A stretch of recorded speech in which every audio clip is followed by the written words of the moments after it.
Hi, so we're here with my friend Elizabeth Faye, which I know from attending some of her events and also seeing her on Redken Education events.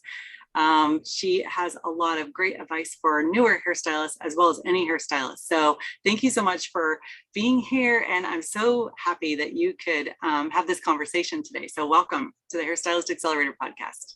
Hi, thanks for having me. I'm excited to have an amazing conversation today. Yeah. And, we were talking earlier, and as you know, like I speak to a lot of newer hairstylists. I go to schools, I speak to new graduates. I do a lot of interviews and, job applications, of course, for my own business, but talking to new stylists and helping them their first year. I know that you probably have some experience with that as well. Now, just tell me a little bit of your story, your backstory. So how long have you been doing hair? And you've gone through, I've watched you go through this transformation over the years, and tell me a little bit about that so that the audience can get to know you for a minute. Yeah. So my name is Elizabeth Bay. You said that, but I started in the industry in '09. I was a stylist for almost 10 years behind the chair. And to date, I have owned a salon. I think May was 6 years or 5 years. I don't remember. One of the two. And so that's kind of currently today. I've been in education almost my entire time in the industry. I started with the Paul Mitchell salon that was really heavy into education. So I was thrown in like assisting the educators, assisting on stages, and I'm doing workshops like as an assistant in the salon. And my career in education later led to beauty school. I was a beauty school teacher for 3 or 4 years. And then I went independent with education in 2014 or 15. I would have to look back, one of the two. And that was like when I launched my first e-course and started doing workshops.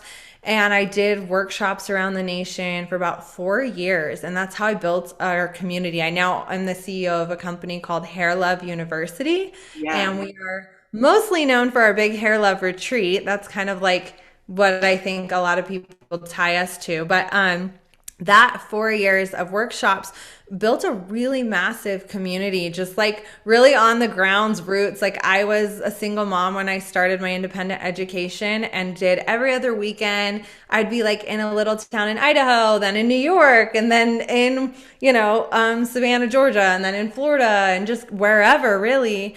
And that later birthed our retreats. And long story short, the company I run now is Hair Love University, and we do retreats and masterminds. Everything is experience-based education. And so literally like Africa, Tulum, in a greenhouse, like everything is like of an experience. We take you out of our element, out of your element. Our whole education concept is called Escape to Learn. So whether that be literally in another country or creating an environment digitally. And so we have a few different programs, but I spend my time full time coaching, hosting events. And I really am like a writer and creative at heart. I have a book coming out. I love writing curriculum.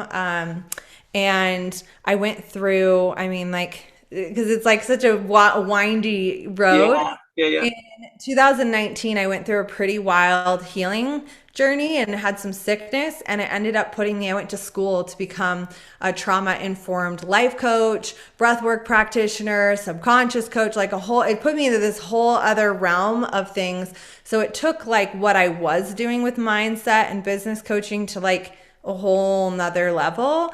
And so nowadays I'm literally a trauma-informed life coach. I'm a business coach, but everything is really through that lens. I do a lot of breath work. I lead a lot of big groups. I help a lot of educators nowadays, actually. Like most of my clients are educators. So it's kind of just been like a very unique path that I could never have guessed like ever in my whole life, but it's just Yeah. kind of unfolded, You have such a unique history with becoming an educator at such a young age, right? As a hairstylist, and I've watched Yeah. you, and I've watched the retreats, and I've seen the teepees out in the middle of the desert, and I see them, and I'm always like, oh, I want to go to this. I have to make this work. But I feel like you have, through all of your journey, how do you feel like you have probably lived the life of like 10 people in the last 10 years.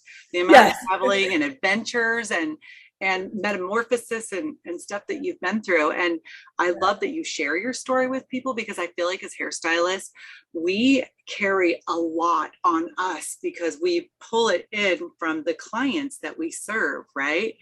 And when you meet a newer stylist, I guess a stylist may be the first year out of school when they're excited, right? And they're maybe nervous and they have, anxieties over stuff and they're learning and they want to learn. I always ask, like, what are the three key things, like two or three key things that you would give them advice on in their first year?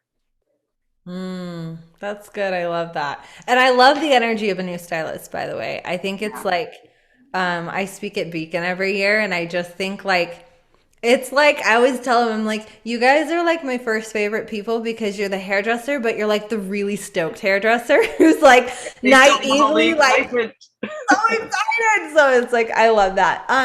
My first piece of advice would honestly be you need to hire a mentor. And I know that you can't, you're like, I mean, air quotations, you can't afford it. You're not making money yet, like all of these things, but it is going to quantum leap your career and fast forward you at a speed and in a way with so much ease that you couldn't imagine. And it's like, you don't have to struggle through any of that. So it's like, find a mentor like that. You just have to. And the other thing is, I would get really clear on values and alignments from day one. And I think that, there's a lot of our industry has definitely bred this, and I'm sure many other industries like this.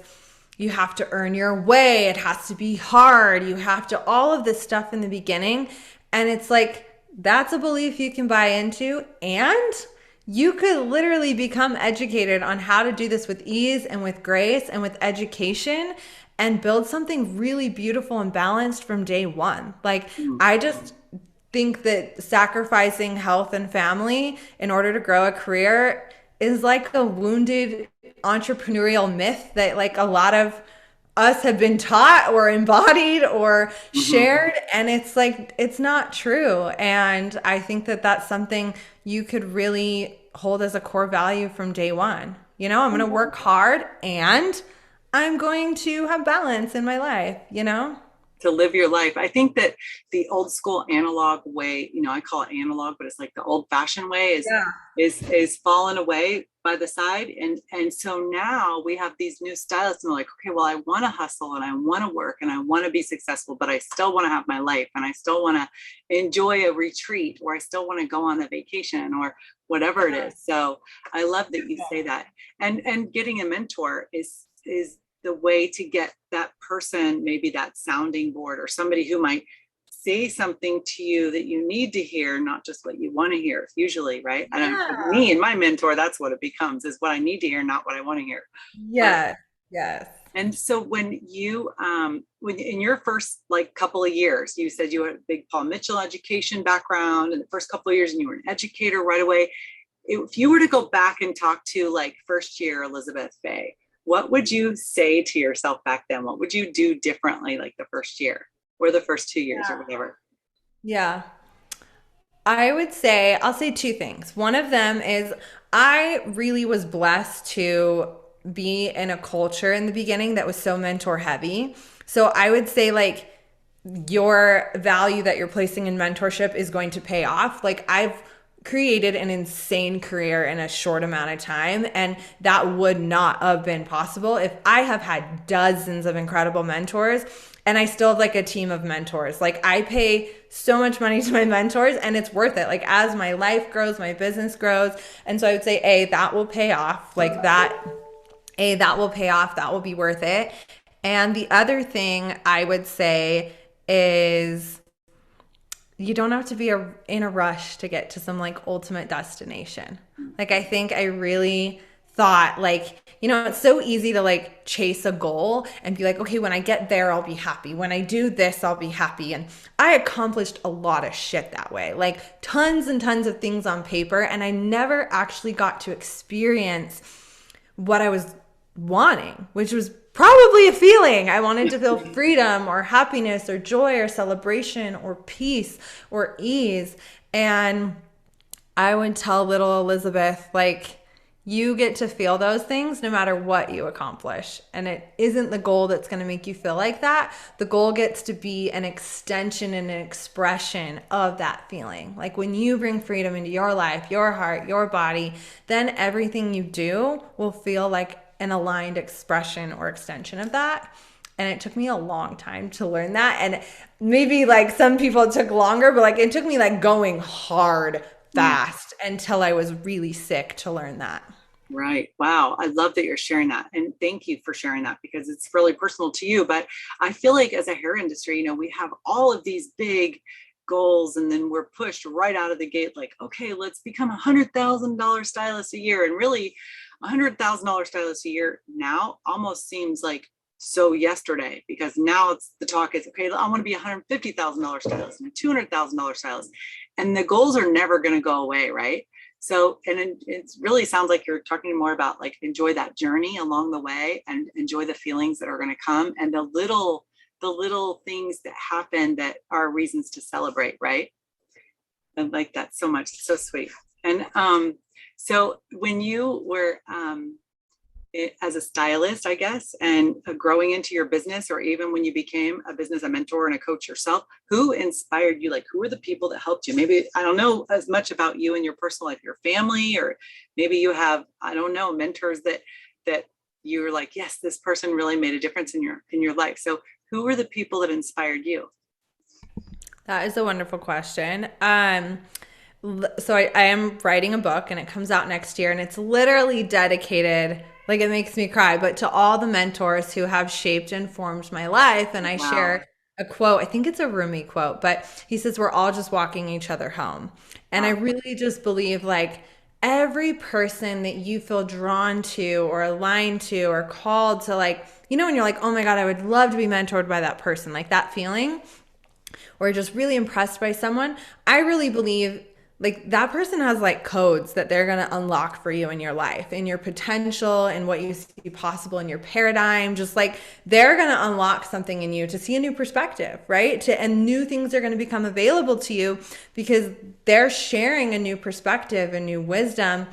And I'll share probably my dad. My dad's number one. And then I have just had so many damn good mentors. Like, I don't even know like how to choose a favorite. Like I have like spiritual mentors and I have wellness mentors and I have business mentors and money mentors. And I just think it's about building a team and a circle around you of those people who know more than you, can see farther than you, want to assist you in the things that you're doing, want to share and help you grow. And I think that is so powerful and so inspiring, and it really makes you feel super supported. So get into rooms like that, get into communities like that will change your reality so drastically. Like I don't have the words for it, but my dad, do you know my backstory at all?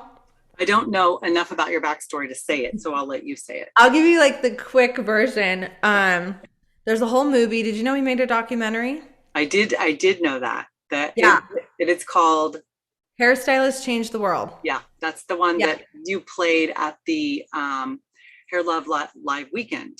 Yes. Did you see it? I was there. Okay, perfect. So yeah, that'll be out, and that has my story. But my dad was a big inspiration in my life, and I share in that story how I was a really troubled teenager, and I shared a story of how I got into the hair industry. I was in a troubled youth school and I got kicked out for making my hair not natural color. And I ended up getting my hair done at the Robert Croming salon to get it fixed. Okay. A woman gave me like a business card and was like, go to this salon, get your hair fixed. And I went to that salon and my dad was upset about how expensive it was. I don't come from money. Like my family doesn't roll into the Robert Croming salon. Like we had a card given to us and I'd never been anywhere like that in my life. And so I walked into that salon and was like, yes, got my hair done. My dad was like livid at what it cost. And I had to like pay him back doing chores. And I ended up paying him back, saving the money to come back. And when I put the money on the table, the hairdresser ended up striking a deal with me that if I would do my hair for good grades on a report card, he would do my hair complimentary. Oh my gosh, you're kidding. No, and he That's did that for me until I was 16 years old. So nice. that was how I became a hairdresser. And then at 16, I was a high school dropout, and they offered me a job to be an assistant. And so I started it was called the Kelly Cardenas Salon in Las Vegas. So I started with that company, and that was how I got into hair. I was doing drugs, I was running away, I was failing school, and I had a hairdresser change my world. And so, we share that story in the movie, and we talk about the power of the chair and the sacredness of it. So definitely every hairdresser should watch it. Yeah. But my dad was a huge mentor for me, and growing up, hair changed my life. And these experiences, my family, those are actually my family's teepees that we've brought to some of our events. My grandpa Oh, okay. literally made them. He whittled the poles, like he used to buffalo hunt. So those are my family's teepees that I grew up camping in. And my family used to take part in rendezvous, and they would bring them to like elementary schools or church events and teach about them. And my dad would lead hikes, and he does wild crafting and yoga. So like that was my life growing up, was nature, getting in touch with those things. Our house always smelled like incense. Like that was like my dad's vibe growing up. And so I wanted to combine this like camp experience with the thing that had changed my life, which was hair. And so I wanted to create an experience like that. So that was, Hair Love was a passion project. It was supposed to be one time. That obviously didn't happen, which is great and beautiful and divine. But No, your that's retreats are magical, and I see they're I insane. see the people who leave the retreats afterwards. And of course, I always wish I was there in person after every retreat. And I think, and even the last one, you talked about the breath work, and stylists came there and they were exhausted and they were beaten and they were tired and they were all of those things. And that retreat really helped them become, you can say, more spiritual, more whatever the word is for you. It might be different for everyone, but I saw the results of some of the people that came to your retreats on the last one. I was just literally almost in tears. It was a wonderful, wonderful thing that you've done. And I've seen the changes on it over the years. And it's a wonderful, powerful thing that you do for stylists. So it's great. And now it's for anyone. Apparently it's open to anyone, not just So hairstylists. hair love is not. Hair love is just for stylists, but Okay. we have other events that are for we have a healing one that is for femme identifying humans. We have masterminds for entrepreneurs, and then some are just stylists. So it just depends. But the big hair love one that like people know and love, that one, that's for hairdressers. Okay. Gotcha. Good deal. Well, thank you for clarifying that. It's so great. Yeah, my Um, dad was my point, was he's been my biggest inspiration because he's just taught me to come back to the earth and ourselves and to be grounded. And so he's been a really amazing mentor for me. Awesome. Now, do you still live near here? Your dad, your family, are you close So to your, you see they're him all in often? Vegas. They're all in Vegas. I live in southern Utah, which is only 2 hours away. Yeah. Yeah. Okay, good. Very cool. So your hairloveuniversity.com is your company that runs your coaching and mentoring and the e-courses and all of your business, right? So hairloveuniversity.com is where people can find out more about you. And of course, Elizabeth Faye, Faye, and Elizabeth with an A, Elizabeth Faye. I'll put it Yeah. on underneath this. If you're watching the YouTube of this, you'll see it underneath in the comments. But I just want to make sure that people know that you are one of the most inspirational, probably one of the youngest, most inspirational hairdressers I think I've ever met in our industry. And I love seeing you in our Redken world when we're doing trainings online or in person. So I'm so glad that you took the time today to inspire and help hairstylists. Now, if anyone was watching this, let's say a young hairstylist, and maybe they feel a little bit discouraged or they feel a little bit defeated, or they're like, okay, I'm in the first year and it's getting hard. Like, Yeah. yes, get a mentor, right? Yes, get with the right tribe. And yes, connect with Elizabeth and all of her channels here, and the brands that love and care about you. Of course, I love Redken. I'm a Redkenite for die hard, forever. But is there anything else that you would say to any of the newer stylists who might be catching Yeah. this, and what they should do? That's a great thing. I would say two things. You just have to trust, like business building and entrepreneurship has a compounding effect. And so it's like, it kind of feels in the beginning. It's like if you were investing in your retirement or saving, right, in an account that compounds. $5 doesn't feel like it's compounding too much, but then it's growing on $10, then $20, then $30, then $100, then $3,000, right? And so it's like, you gotta trust your process a little bit. It's one client, then it's 5 clients, then it's 10 clients. Like you're in a growing phase and in a scaling phase, and you're building your foundation. And so just trust the journey, have patience with yourself.